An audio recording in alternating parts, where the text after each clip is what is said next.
Shots fired. I walk around, I hear all the super cheery Christmas music, and my soul dries up. Why? I'm sorry. I rebuke that. We played the same song during... Kelly Clarkson's Christmas album. It's great. No, not the album. We played the same song 15 times in a row while we were decorating. I thought I was going to die.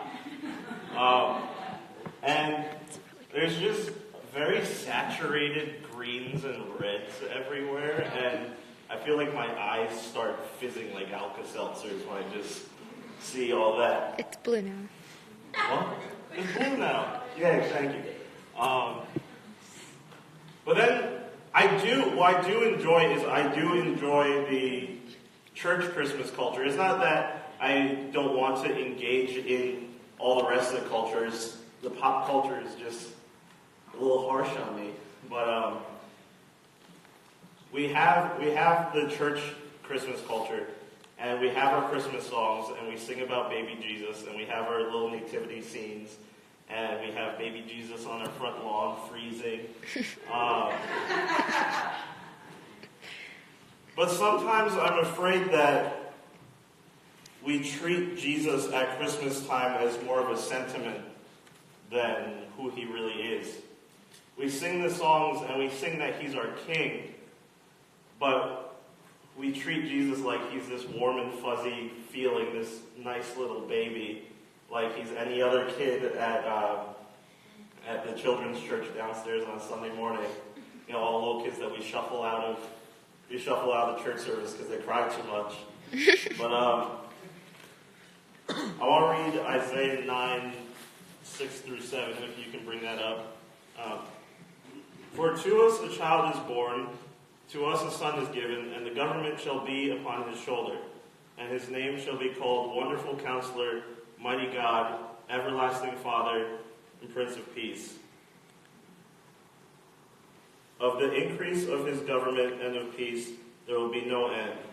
On the throne of David and over his kingdom, to establish it and to uphold it with justice and with righteousness from this time forth and forevermore. The zeal of the Lord of hosts will do this. Can I get a little more light behind me? Because I like the vibe, but I also like seeing my notes. So when we read this passage, what we don't see is sentimentality. We don't see Isaiah prophesying of the Lord of Feelgood. What we see is the description of a king, and we don't often describe kings as children. The passage starts with, "For unto us a child is born," and it speaks after that of Jesus' kingship. See, we have Jesus at Christmas time. We have baby Jesus. And it's kind of this pumpkin spice feel-good sentimentality, warm and fuzzy in our spirit. But he's our king. And I'm afraid that we don't treat him like that at Christmas time. I'm afraid that we don't live like he's our king at all. I feel like that feel-good carries over into the rest of our lives. Yeah. We sing songs about his kingship. We worship him and talk about how good of a king he is, how he's the king of our heart, which was one that was on heavy rotation last year in our worship sets. Love the song, but heavy rotation. We sing about his kingship and we praise him as a king and we call him our king. But what about our lives reflects the fact that he would rule over us like a king? If I were to venture a guess, I'd say that we say that he's our king, but we treat us like we're the king. For one, Jesus said that if you love him, you'll obey his commands. But how often do we just obey the big ones, the big 10, and then justify our actions through the rest of them? Because I don't think we're walking around reading God's commands and seeing things and looking at our actions and saying, that is sin, that is completely wrong, I'm going to do it anyway. What we do is we look at our sins, we look at our desires, we look at our actions, And we say, but it's not that bad. It's not going to hurt anyone. I look at what Mariano's doing. It's so much worse than what I could do. It's going to look fine. I'm not coming at anything Mariano's actually done, but he's right here. So I pointed. And we justify our sins. But why do we do this if Jesus is our King? Why would we say this isn't that bad when our King has commanded us not to? Because at the end of the day, we believe in our own kingship more than we believe in his. If you have your Bibles today, you can turn to Genesis 3 for me. Genesis 3 is kind of the first rough chapter in the Bible. The first 2 chapters are the creation narrative. And then 2 chapters into the Bible, we mess up. Right? It didn't take that long. It wasn't like we got to Numbers and then finally someone messed up after all this time of doing well. Survived 2 chapters. And you guys all know the story. The serpent comes and tempts Adam and Eve, and they eat of the forbidden fruit. So Genesis 3, 4 through 6. But the serpent said to the woman, "You will not surely die, for God knows that when you eat of it, your eyes will be opened, and that you will be like God, knowing good and evil." So when the woman saw that the tree was good for food, and that it was a delight to the eyes, and that the tree was to be desired to make one wise, she took of its fruit and ate it. She also gave some to her husband who was with her, and he ate.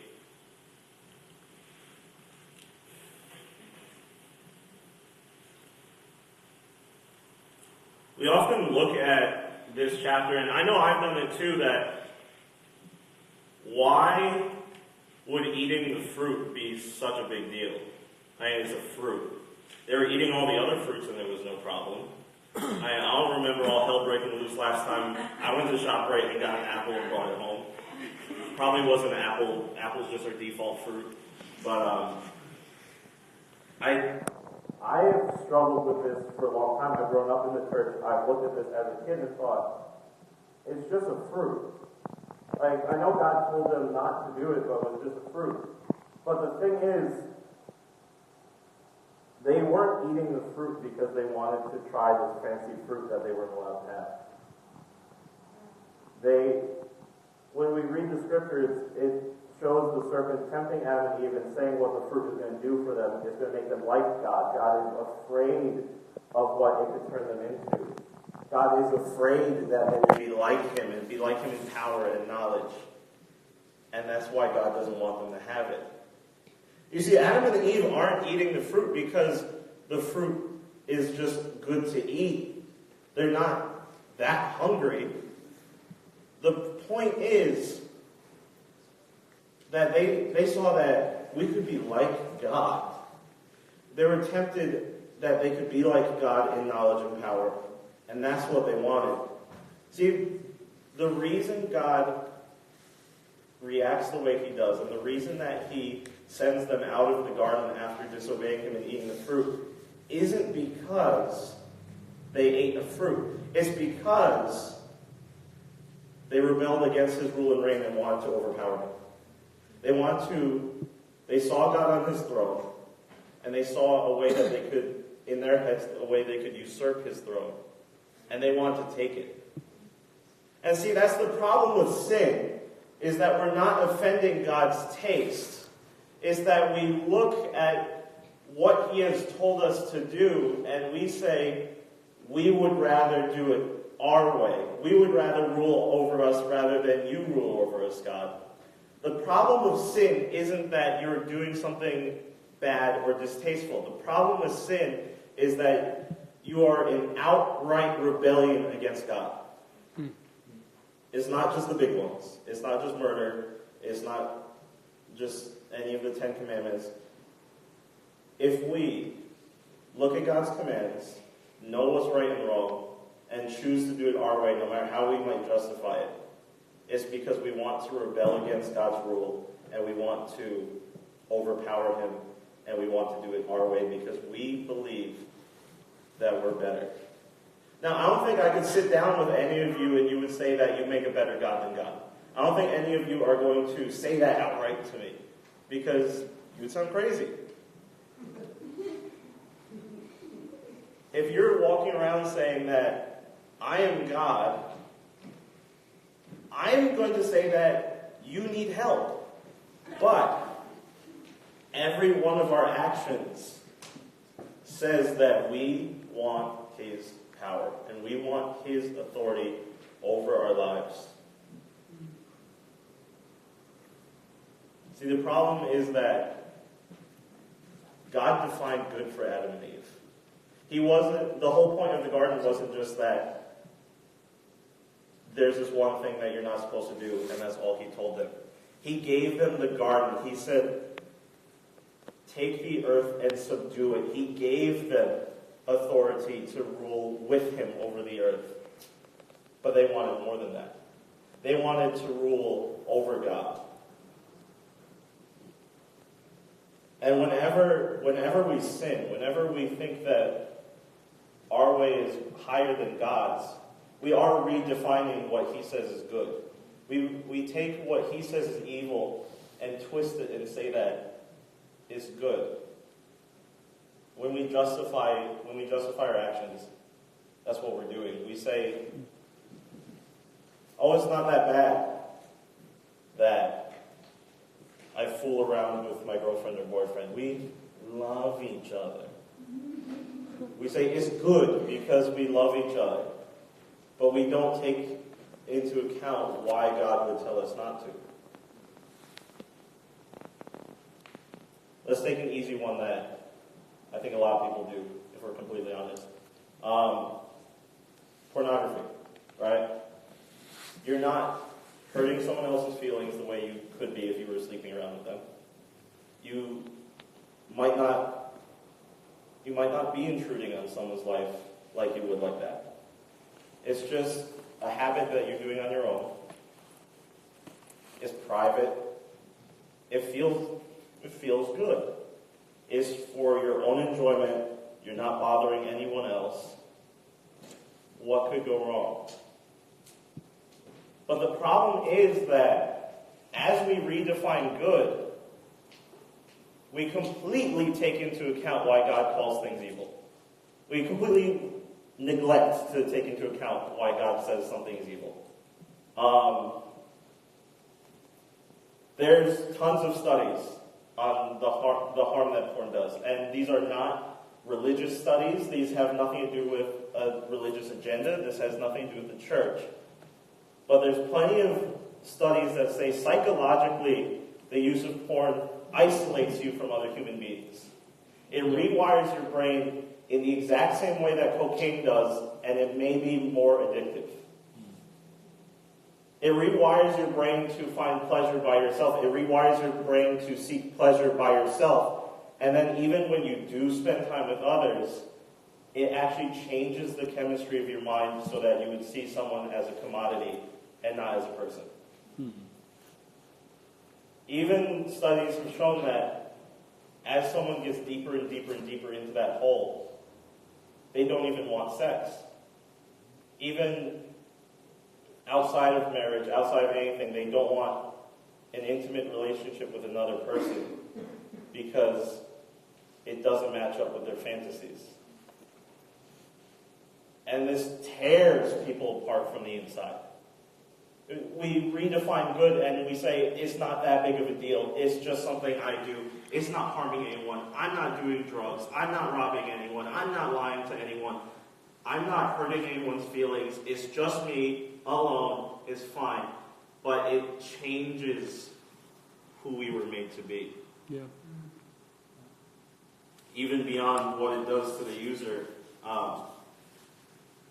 One thing that's hard is that a lot of media has portrayed porn stars as people who are living this extravagant lifestyle of just enjoyable sex, money, everything they could want, and they're just so happy about it, and they have this sexual freedom. But that's just a choice few stars that don't even make most of their money that way. They make most of their money because of their being a personality for the media. What a lot of studies have shown is that the actors involved in it are completely destroyed by the world they're in. A lot of people, and these are quote-unquote legitimate studios that produce this, they're forced to do things that they're uncomfortable with. Many of them have to take drugs because their bodies have to perform in a way that they weren't built to. Their bodies are damaged by constant acts that their bodies were never meant to endure. And many of them get addicted to drugs because they're forced to take drugs just to endure the pain and the mental anguish of being in this world. The women in this world have reported on many, many occasions, and the industry tries to silence them, that they're abused by the directors, they're abused by the male actors. Even behind the scenes, many of them are raped by the actors, even after just sleeping with them for a scene. And they are destroyed by this. And if we hear the backstories of any of the people in this world, they didn't go into it because they thought it was this luxurious lifestyle.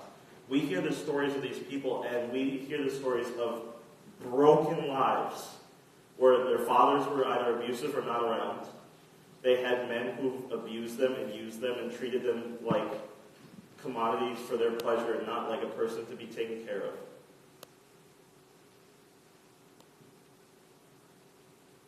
And they get into this world because they have no idea of any worth they have. They don't know they have worth.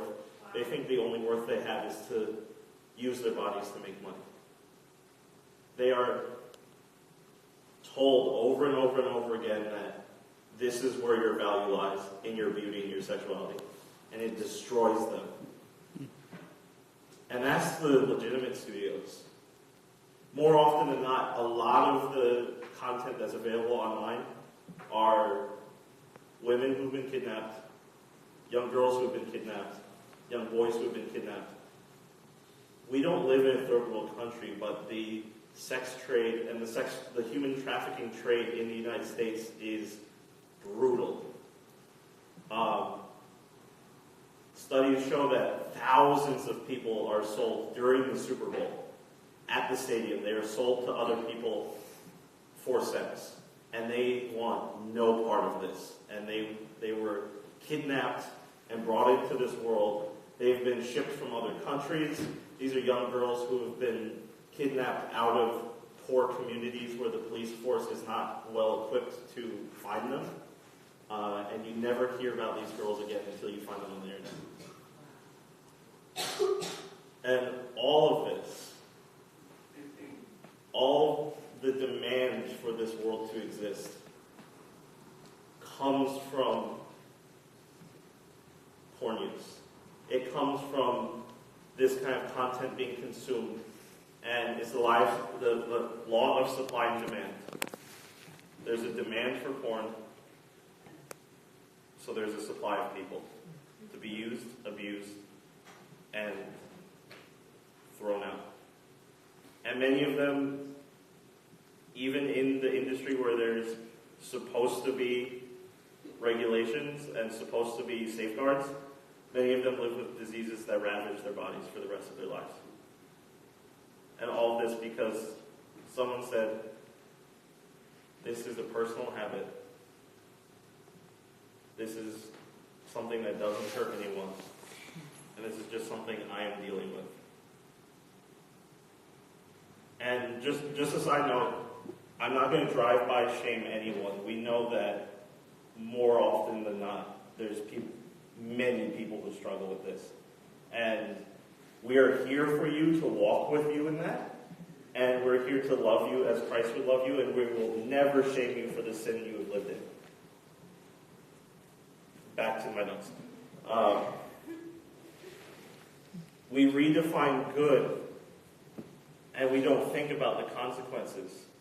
We redefine good and we say that our reign is better than God's. Even if only subconsciously we're saying this. We say that our reign is better than God's, and our reign destroys creation.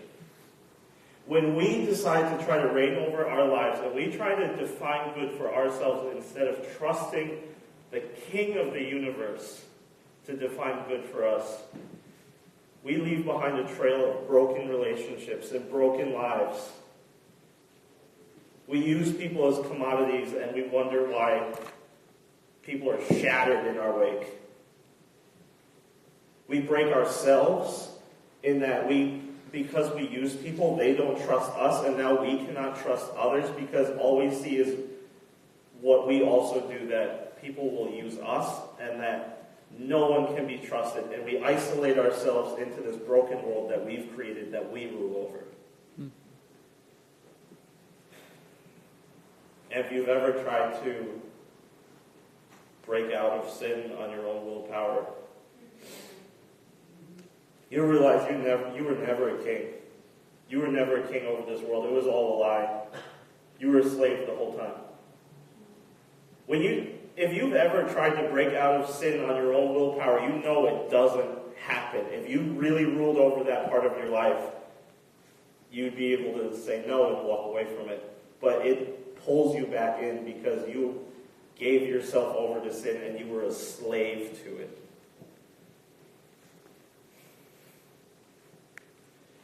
It makes me think of those people that have the violent exotic pets. Like they have like the pet lion or tiger or something from when it was a baby, or like the monkey, and all of these animals were built to rip someone's face off. And that's your sin. You raise it from when it's little. You say, oh, look, it's cute. It couldn't hurt anyone. And you feed it, and you feed it, and you feed it, and it gets bigger. And you say, oh, but it loves me, and I am its master. And then it rips your face off. Like, what was it, Siegfried and Roy? Sigmund Freud, something like that? Too soon. Too soon. You raise a lion, it's made to rip your face off, and then everyone's surprised that it ripped your face off. And no, it was made to rip your face off. And when we think we can rule over sin, it will destroy us. Yeah.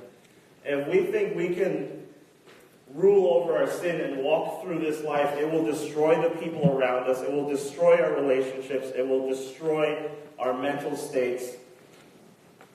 There is no hope when you try to be the king of your life. No. So what does it look like to have Jesus as our king? Now, when you read about the average king in the Bible, not a lot of good to be said about them. The average king in the Bible was pretty violent. The one thing that powered a lot of this violence was when a king saw a threat to their power. If a king saw any legitimate threat to their power, if they saw someone trying to start an insurrection or someone who had a legitimate claim to their throne, it was Game of Thrones all over the place, and somebody was going to die. King Saul saw that David was rising to power and prominence and respect, and he tried to kill him over and over and over and over again, even though David posed no threat to him. Over and over again, David could have killed him, and he didn't. And he said, look, Saul, I am not going to hurt you. You are the Lord's anointed. But Saul was so wrapped up in his own kingship, outside of trusting in God, that he thought he needed to eliminate the threat that he perceived. And there was Pharaoh. Pharaoh saw that his Israelite slaves were becoming too numerous, and he thought, let's just nip it in the bud and kill all the Israelite baby boys, so that they won't have a fighting force when they grow up. It'll just be midwives and servants. And we look in Matthew 2, 1 through 16, we see a similar a similar problem with Herod. Now after Jesus was born in Bethlehem of Judea, in the days of Herod the king, behold, wise men from the east came to Jerusalem, saying, Where is he who has been born King of the Jews? For we saw his star when it rose, and we've come to worship him. When Herod the king heard this, he was troubled, and all of Jerusalem with him. And assembling all the chief priests and scribes of the people, he inquired of them where the Christ was to be born. They told him, In Bethlehem of Judea, for so it is written by the prophet, And you, O Bethlehem, in the land of Judea, are by no means the least among the rulers of Judah. For from you shall come a ruler who will shepherd my people Israel. When Herod summoned the wise men secretly and ascertained from them what time the star had appeared, he sent them to Bethlehem, saying, Go and search diligently for the child, and when you have found him, bring me word that I too may come and worship him. After listening to the king, they went on their way, and behold, the star that they had seen when it rose went before them until it came to rest over the place where the child was. When they saw the star, they rejoiced exceedingly with great joy. And going into the house, they saw the child with Mary and his mother. They fell down and worshipped him. Then opening their treasures, they offered him gifts, gold and frankincense and myrrh. And being warned in a dream not to return to Herod, they departed to their own country by another way. Now when they had departed, behold, an angel of the Lord appeared to Joseph in a dream and said, Rise, take the child and his mother, and flee to Egypt. Remain there until I tell you, for Herod is about to search for the child and destroy him. And he rose and took the child and his mother by night and departed to Egypt, and remained there until the death of Herod.